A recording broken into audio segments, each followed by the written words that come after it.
Assalamualaikum warahmatullahi wabarakatuh. Alhamdulillah, nahmaduhu wa nasta'inuhu wa nastaghfiruh wa na'udzu billahi min sururi anfusina wa sayyiati a'malina may yahdihillahu fala mudhillalah wa may yudlil fala hadiyalah. Asyhadu an la ilaha illallah wahdahu la syarikalah wa asyhadu anna Muhammadan abduhu wa rasuluh. Ya ayyuhalladzina amanu ittaqullaha haqqa tuqatih wa la tamutunna illa wa antum muslimun amma ba'du. Fa inna ahsanal kalami kalamullah wa khairal huda huda Rasulillah sallallahu alaihi wasallam wa syarral umur muhdatsatuha wa kullu muhdatsatin bid'ah wa kullu bid'atin dhalalah wa kullu dhalalatin finnar. Ma'asyiral muslimin, para pemerhati roja yang dimuliakan Allah Subhanahu wa taala. Alhamdulillah, segala puji hanyalah milik Allah, Rabb semesta alam.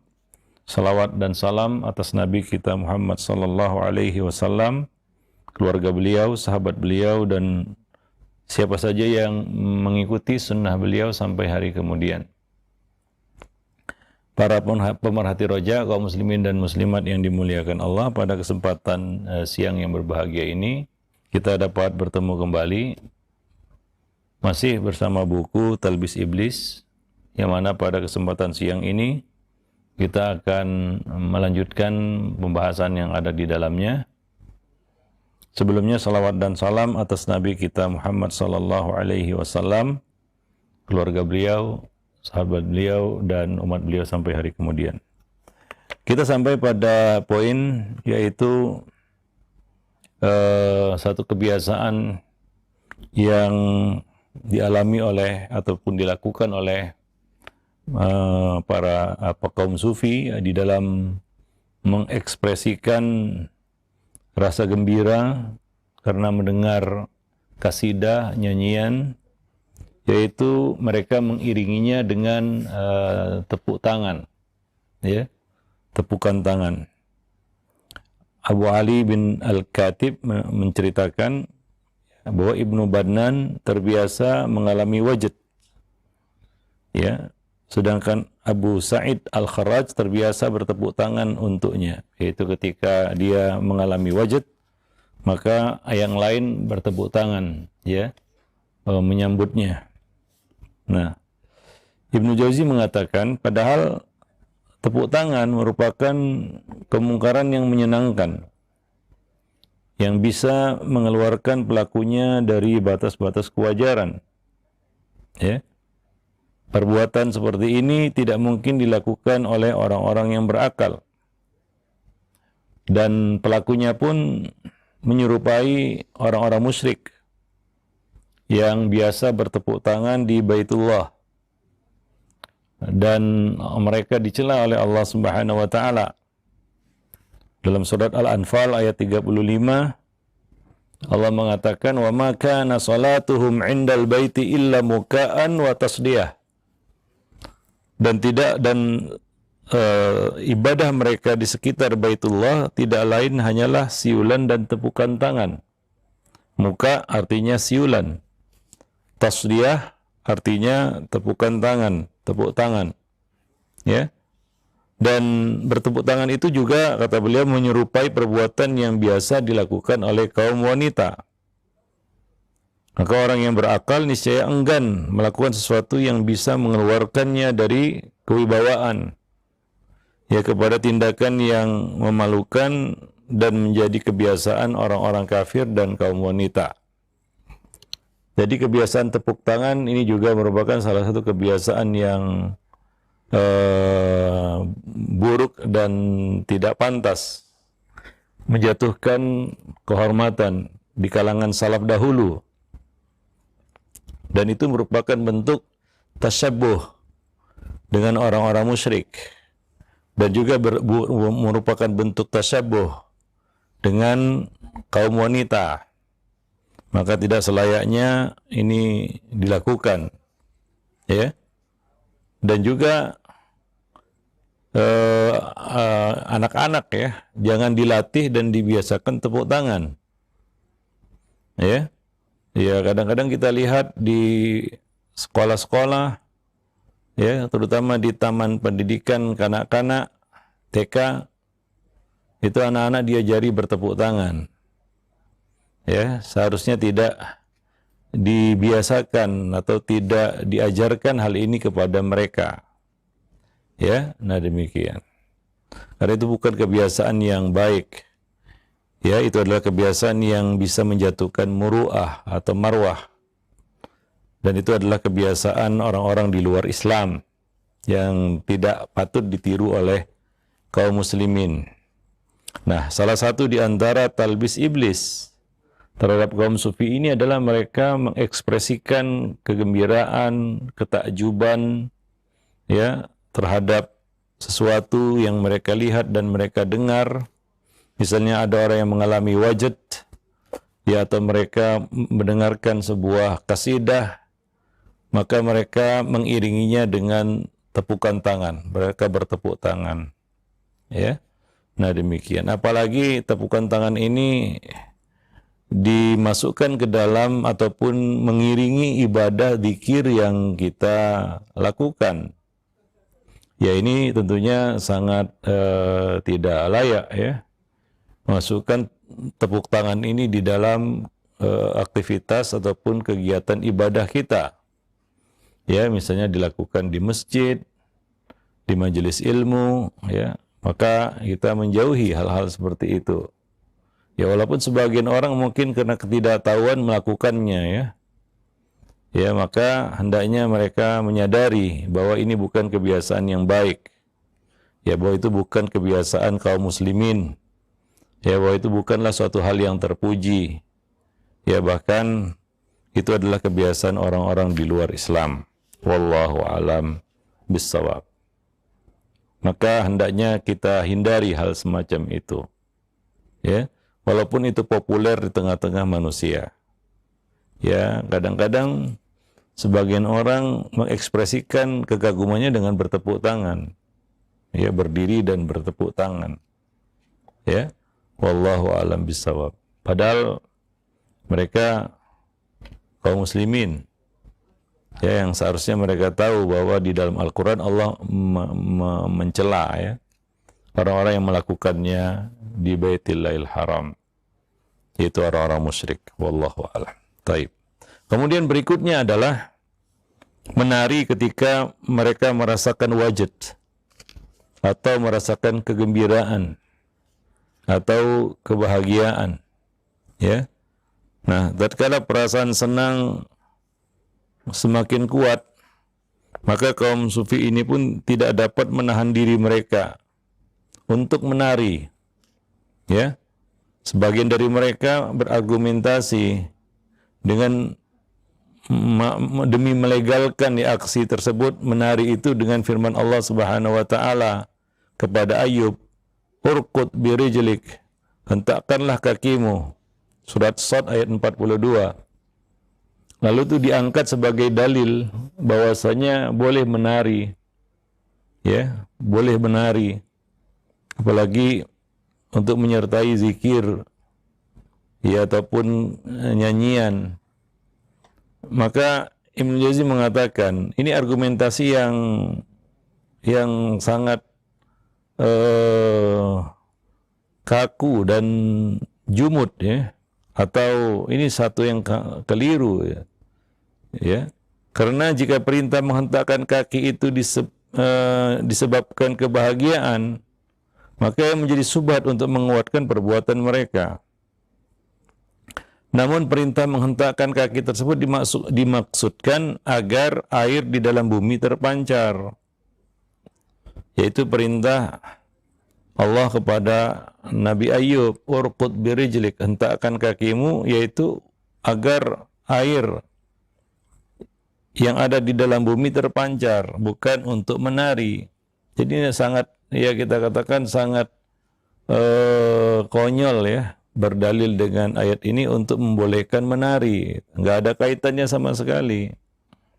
Ya, Nabi Ayub tidak diperintahkan Allah untuk menari. Nggak ada konteksnya menari di situ. Nggak ada kaitannya dengan menari sama sekali. Tapi begitulah ya.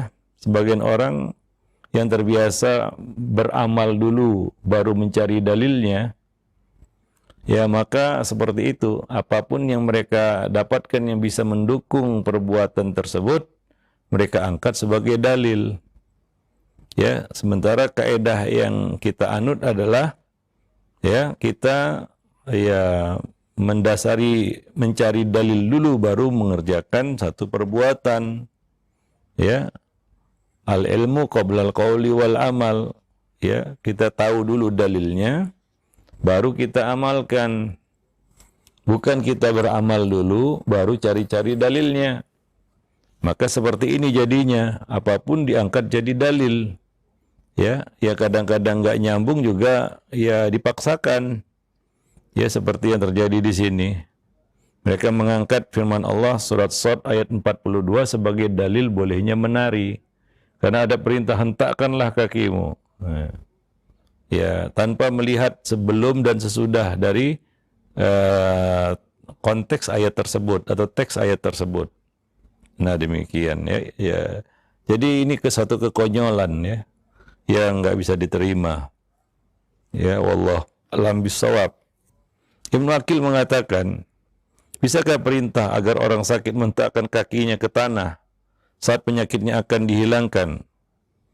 Yang hentakan kaki itu memancarkan air ke atas sebagai satu mukjizat, dijadikan sebagai dalil untuk membolehkan tarian. Ya, kita tahu bahwasanya Nabi Ayub diuji Allah dengan sakit. Apa mungkin ketika Allah perintahkan beliau untuk menghentakkan kaki agar memancarkan air dari dalam bumi untuk kesembuhan beliau, ya, karena beliau saat itu sakit, ya. Lalu maksudnya adalah beliau diperintahkan untuk menari, sedangkan beliau sakit.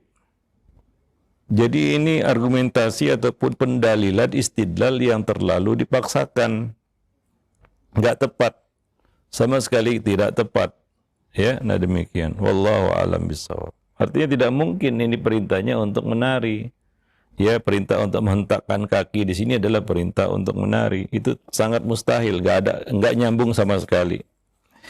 Andaikan perintah menghentakkan kaki yang kurus itu karena habis digerogoti serangga bisa dijadikan dalil untuk membolehkan tarian dalam Islam, maka ini berarti firman Allah kepada Nabi Musa, idrib bi'asokal hajar, pukullah batu itu dengan tongkatmu, juga bisa kita jadikan dalil untuk membolehkan seorang memukul benda mati dengan tongkatnya, ya, sebagai alat musik, untuk mengiringi musik, ya, untuk menabuh drum mungkin. Wah, boleh bermain drum, dalilnya diambil dari firman Allah surat Al-Baqarah ayat 60, idrib bi'asokal hajar, pukullah batu itu dengan tongkatmu, ya. Lalu membolehkan, ini boleh memukul ya sesuatu dengan tongkat untuk menghasilkan bunyi, ya, alat musik, ya tentunya tidak, ya, enggak nyambung sama sekali, karena itu adalah satu mukjizat yang Allah berikan kepada Nabi Musa, yaitu tongkat beliau, ya, yang dilempar bisa berubah jadi ular, dipukulkan ke batu memancarkan mata air, ya, membelah laut dengan memukulkan tongkat itu ke laut. Itu mukjizat, ya, bukan dalil untuk membolehkan bermain alat musik dengan cara memukul benda-benda seperti drum misalnya, ya, bermain drum misalnya. Ya, itu tidak nyambung sama sekali, sama seperti sebelumnya membolehkan tarian, ya, dengan firman Allah terhadap ya Nabi Ayub alaihi salam, ya. Sementara itu adalah mukjizat beliau menghentakkan kaki ke tanah, memancarlah air dari dalam tanah, ya. Nah demikian, wallahu a'lam bishawab. Ya, jadi poin yang kita bisa ambil dari sini adalah, ya, sebagian orang yang ya kebiasaannya beramal dulu baru cari-cari dalilnya, ya seperti ini. Ya, apapun yang mereka mereka raih, mereka pegang, ya, seperti orang yang tenggelam, apapun diraihnya untuk bisa menyelamatkannya dari tenggelam. Ya, tenggelam aja. para pemerhati rojak kaum muslimin dan muslimat yang dimuliakan Allah. Karena itu bukanlah sesuatu yang bisa menyelamatkannya.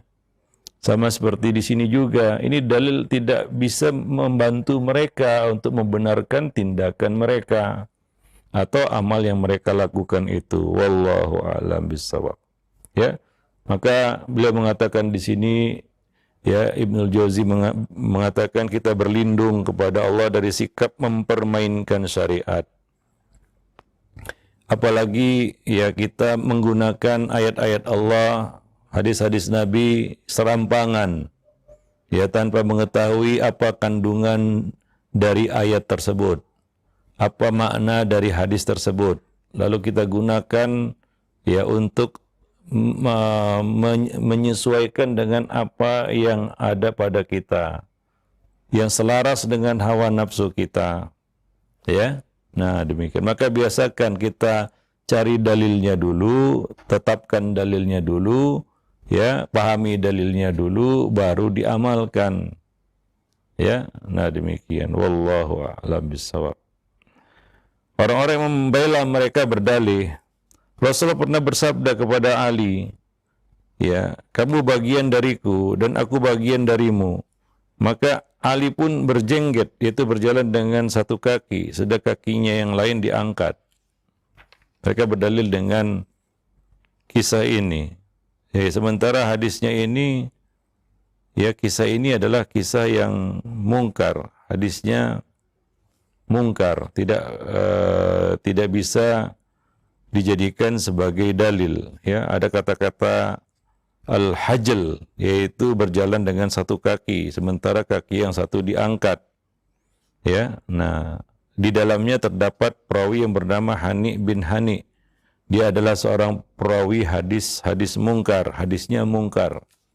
Jadi ini hadis sangat lemah sekali, tidak bisa dijadikan dalil, ya. Tapi kembali lagi, apapun akan diraih untuk membenarkan apa yang mereka lakukan, walaupun dengan hadis yang mungkar sekalipun. Ya, jadi riwayat yang ada tambahan, ya, ada tambahan bahwa Ali ya melakukan hajl, ya, ketika mendengar perkataan itu dari Rasulullah adalah tambahan atau riwayat yang mungkar. Nah, demikian. Nah, beliau pun pernah berkata kepada Ja'far, kamu mirip denganku dalam fisik dan akhlak. Maka Ja'far berjengget atau melakukan hajl. Beliau lantas berkata kepada Zaid, kamu adalah saudara dan maula kami. Maka Zaid pun berjengget ataupun melakukan hajl. Ya, nah ini juga sama sebelumnya. Ya, ini adalah riwayat yang tidak benar, ya, tidak sahih. Ya, tidak bisa dijadikan dalil. Ya, nah, wallahu alam bishawab. Baik. Ya, ini salah satu di antara munculnya sebab yang munculnya bid'ah di dalam agama adalah menggunakan hadis-hadis dhaif atau mungkar sebagai hujjah, sebagai argumentasi. Ya, sementara kaidah yang benar adalah tidak boleh menggunakan hadis dhaif di dalam bab syariat. Dalam bab apapun, termasuk fadailul a'mal. Termasuk di dalam fadail a'mal. Ya. Kita tidak dibolehkan menggunakan hadis yang dhaif. Ya. Adapun sebagian ulama yang bermudah-mudah, disebutkan bermudah di dalam menggunakan hadis dhaif dalam bab fadailul a'mal. Nah, kita harus pahami bahwa yang mereka maksud dengan dhaif di sini adalah dhaif yang tidak bersangatan, karena mereka memberikan syarat. Yang mana apabila syarat-syarat itu diterapkan, maka hadis itu tidak lagi berstatus dhaif.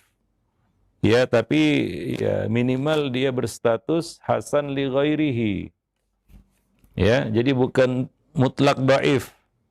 Ya, nah kalau mutlak dhaif para ulama tidak menggunakannya sebagai dalil hatta di dalam bab fadail a'mal, fadail amal. Ya, wallahu alam bisawab. Nah, demikian. Dan di antara hujah yang mereka angkat untuk membenarkan tarian adalah mereka berhujah dengan aksi orang-orang Habasyah yang menari, disebutkan menari, ya. Mereka melakukan satu tarian di masjid. Nabi dan Aisyah menyaksikannya. Ya, nah Nabi dan Aisyah menyaksikannya. Hadis itu sahih riwayat Muslim. Ya, bahwa Nabi pernah menyilakan Aisyah untuk melihat ya orang-orang Habasyah bermain tombak di dalam masjid. Ya. Nah, ini adalah syubhat juga ya. Apakah mereka menari? Ya, atau mereka memperagakan suatu aksi bela diri tapi menyerupai tarian. Atau itu murni tarian. Ini yang menjadi pembahasannya.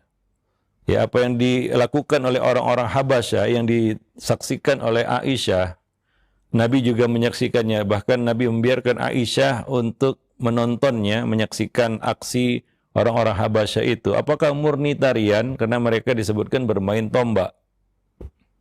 Ya, bermain tombak. Mereka punya keahlian bermain tombak. Ya, lalu sebagian perawi mengungkapkan itu mereka menari. Ya, kaum Habasyah itu menari. Ya, dalam riwayat lain itu saling melengkapi satu sama lainnya riwayat tersebut. Ya, mereka bermain tombak. Ya, nah kita harus pahami ya bahwa sebagian ya kita katakan dikatakan seni bela diri itu menyerupai tarian. Contohnya silat. Kalau kita lihat sepintas lalu seperti orang menari, ya. Ada lagi capoeira dan lain sebagainya. Ya sebahagian ya. Kita katakan seni bahkan kungfu sekalipun atau wusu seperti orang menari. Ya, kalau kita perhatikan sepintas gerakannya begitu ya. Padahal itu adalah ya seni bela diri.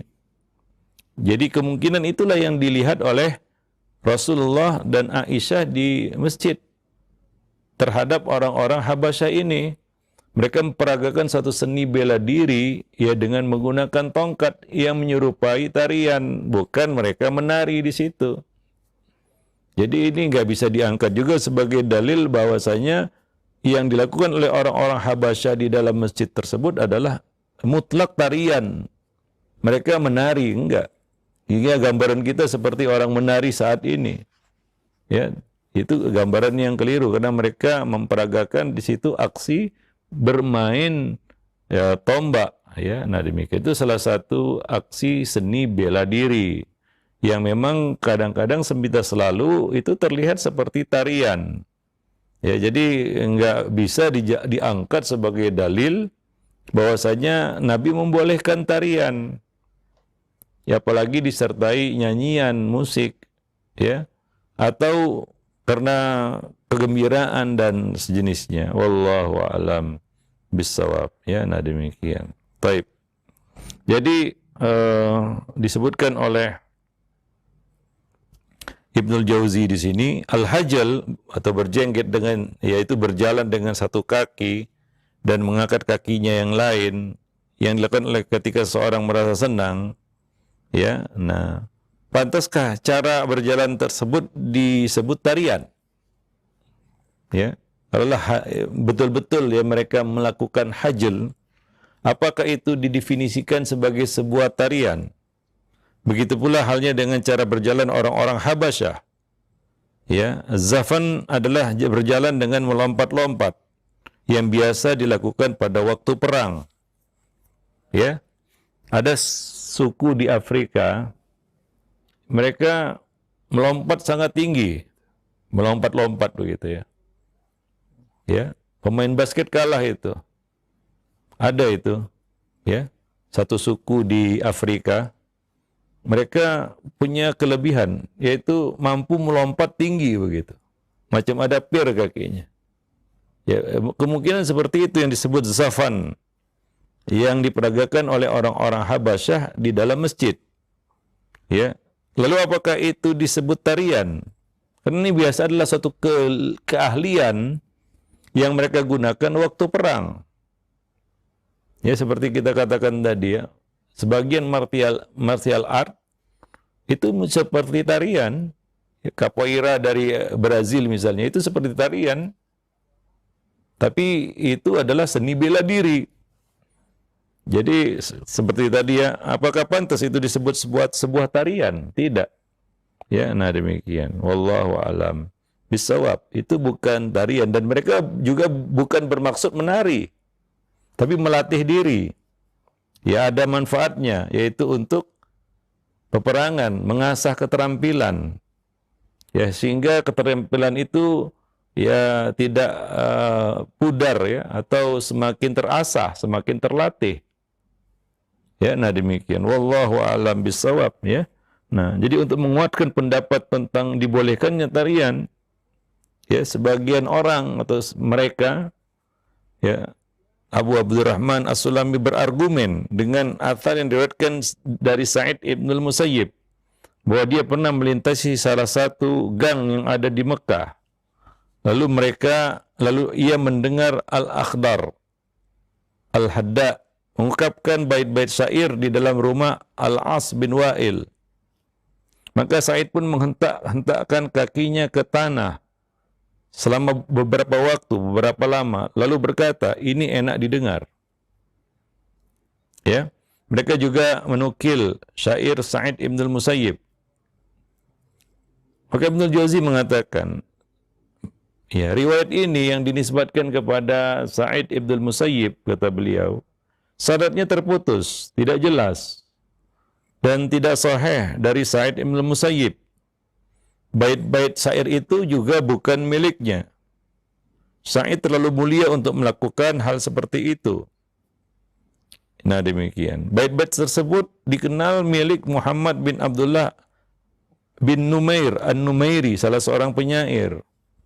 Jadi bukan milik Sa'id Ibnul Musayyib. Nah demikian. Wallahu a'lam bissawab. Jadi tidak lepas kalau enggak hadisnya dhaif, riwayatnya lemah, atau ya kita katakan pengambilan dalilnya yang keliru. Ya, pemahaman terhadap dalil yang keliru. Kalaulah sahih hadisnya, kalaulah itu berasal dari ayat seperti tadi ya, tapi keliru di dalam pendalilannya, di dalam beristimbat dari dalil tersebut. Atau kemungkinan kedua, dalilnya yang enggak sahih, riwayatnya yang enggak sahih. Seperti riwayat tadi ya, dari Ja'far, dari Ali bin Abi Thalib, dari Zaid, ya, yang dikatakan mereka melakukan hal al-hajl, ya, yaitu berjengget, mengangkat-ngangkat, melompat-lompat dengan satu kaki. Wallahu a'lam bissawab. Nah demikian. Ya, anggaplah bahwasanya Sa'id Ibnul Musayyib memang menghentak-hentakkan kaki ke tanah.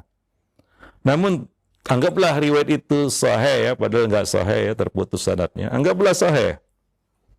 Ya, namun tetap saja tindakan itu tidak bisa dijadikan hujjah bolehnya menari. Ya, bukankah kadang-kadang seseorang itu menghentak-hentakkan kaki atau memukul-mukulkan tangan ke tanah saat mendengar sesuatu, tapi gerakan itu sama sekali tidak disebut tarian.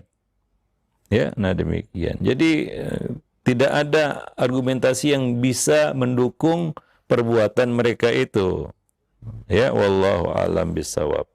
Nah, apalagi mereka semakin berkembang tariannya itu ya. Tarian-tarian kaum sufi yang menyertai zikir-zikir mereka. Ya, sehingga ada yang menari berputar-putar. Ya, seperti yang kita lihat di Turki itu ya, menari berputar-putar diiringi dengan zikir sampai mungkin ribuan kali itu tanpa pusing dia.